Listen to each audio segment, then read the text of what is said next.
国人都希望能够代表台湾作为一个国际航空，那什么方式能够呢这个走出去？那华航已经在进行研究一方面是一些识别能够多一些台湾的意象跟元素，那同时呢怎么样在航权上面能够最小的变动我相信华航都会听取各界的意见，也会列入评估。好，来大家早哈。我想我们整个因为输出口罩那引起世人的一个关心那这个部分当然就是识别上面要避免有一些混淆那华航已经开始了在研究办理。口罩的时候，华航的旗帜当时是什么情况下挂上去的？当时是由谁来决定说要挂上去华航？这个部分华航已经有发新闻稿说明他们也会尊重客户所以不会在这些货柜上再挂上可能引起误会的识别。华航如果改名的话，可能会直接跟面临三大困境，然后就把它重新或者是说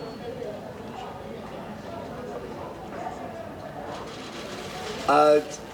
这个部分华航会进行研究一方面国人都希望能够代表台湾作为一个国际航空，那什么方式能够呢这个走出去？那华航已经在进行研究一方面是一些识别能够多一些台湾的意象跟元素，那同时呢怎么样在航权上面能够最小的变动我相信华航都会听取各界的意见，也会列入评估。部长对我们全国这样子的照顾支持我们会全力做好防疫工作。辛苦了，加油啊！部长怎么看？现在有4万人联署华航要改名，甚至徐志杰也都说台船都已经改完了，那华航应该要改成台湾 Airlines。作为一个交通部长我是支持当然代表台湾不要引起误会尤其是在我们运送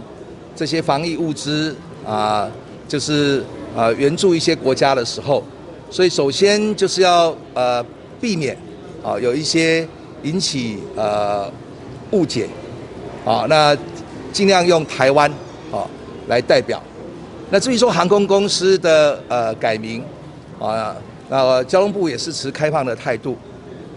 那么只要因为航空公司它的股东经过法定的程序有这样的决定，那我相信后续的一些可能面对到的一些这个包括修改契约或航权的谈判乃至于必要的一些行政的成本这个就由国人来凝聚共识。那我们希望说当然名正言顺台湾能够让世界看见这一次在防疫上面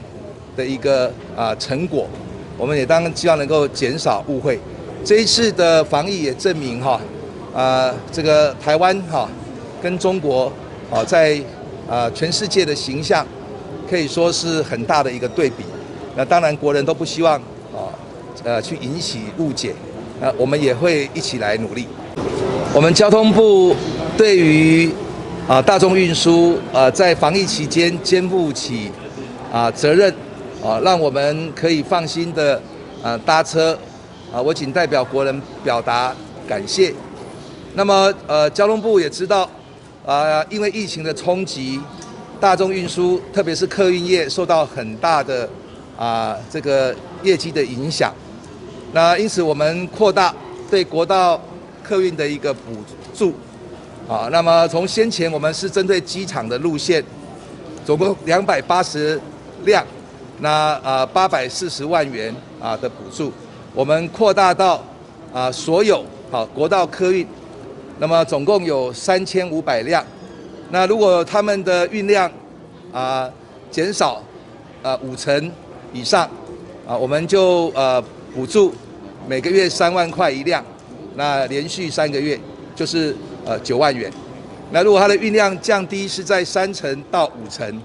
那是补助每个月2万元连续3个月。如果运量是减低这个2成到3成，那我们补助每个月1万元。大概以这样的3级补贴的方式让国道客运可以维持正常的一个营运。那我也要特别感谢国道客运跟公路客运，还有所有大众运输业，他们在防疫工作上配合落实戴口罩、量体温，那整个消毒这个清洁的工作也都有落实。所以到目前为止，这些大众运输并没有发生这个所谓疫情这个传染或扩散的情况。守住第一线大众运输，让我们国人能够有正常生活，跟一个行的自由，我也特别表达感谢。